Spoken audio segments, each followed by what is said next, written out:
Tag team back again in the URC workshop for the win. That's right, it is here with me, Jang, again.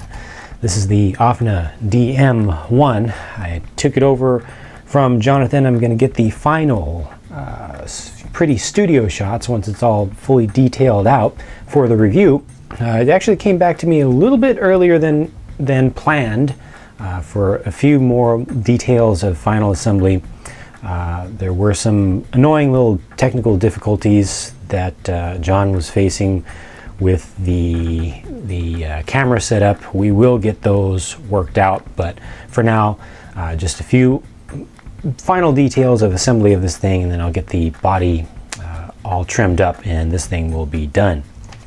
The radio tray is all fully assembled. All of the electronics are in place, so now I'm just going to attach the entire tray, which comes as just one piece now, for really easy cleaning of the vehicle. Just attach that to the bottom of the chassis. Most of this design of this whole setup is pretty nice, but I don't appreciate the fact that you have to use 3 different wrenches, 3 different drivers to get these screws on and off. This one right here is a 2.5. These two are 3.0s, and then on the other side I'm going to be using a 2.0.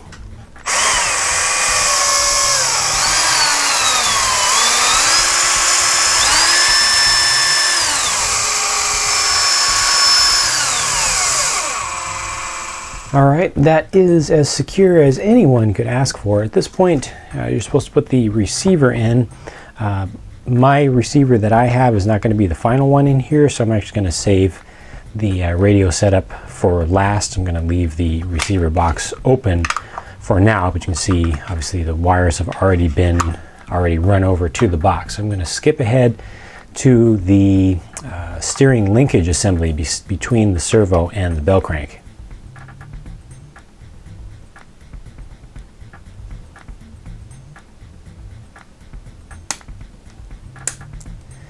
I'm going to tap this hole on the servo arm halfway just to help that screw to get started.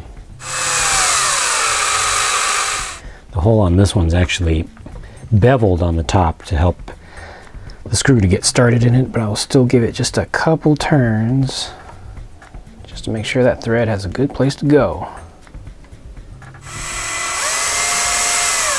And I'll leave the horn off the servo for now until I put a test receiver in there and get this thing centered up. At this point in the instructions, they've got me turning my attention to the rear bumper, and most of that is already pre-assembled, but it does need the body posts to be attached on. Interestingly enough, well, it looks like the screws are going to come up from underneath, so there's still enough room to do that. But here's a cool little thing here, is that there are set screws that are in there and in there. And those go all the way through. I'm not sure if you're going to see this all that well, but move some stuff. Hopefully, if you can get an angle.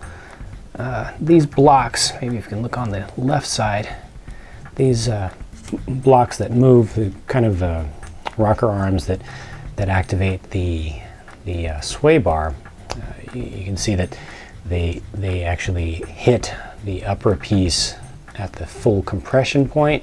Can you see that? Right there. You see it's going out and in. There's actually a set screw that comes in from the side here that allows you to adjust your maximum up stop. Well, the set screws that come down from the top are supposed to allow you to adjust your maximum down stop, because the set screw is actually going to stick out right under here. Let me go ahead and tighten it in so you can see that a little more clearly.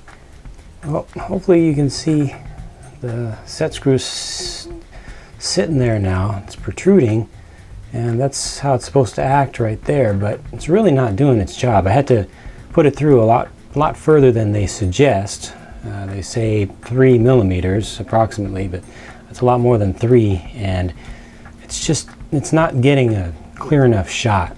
The whole upper assembly tends to bend a little bit when doing that, so that's really not working out at all. Fortunately, this vehicle does have standard style downstop holes on the A-arms right in here on either side.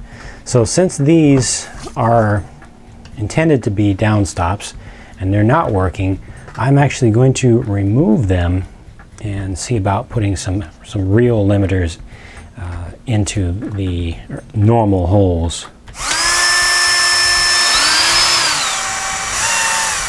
Yeah, that works. I just used the same screw and it works perfectly right there. Yes, stop. Yep, stops it perfect. Here's how the whole rear body mount assembly is going to go together. And let's see. This is actually a little rotating mount and brace. There's a small screw that goes in through the side. It's a 2.6 millimeter screw, and it actually has a Phillips head on it. Out of the blue we get a Phillips head, okay. And then these posts here are actually hollow, see? They're open inside. And this is how you adjust the height. This actually slides up and down, and then you just put a body pin through a pair of these holes.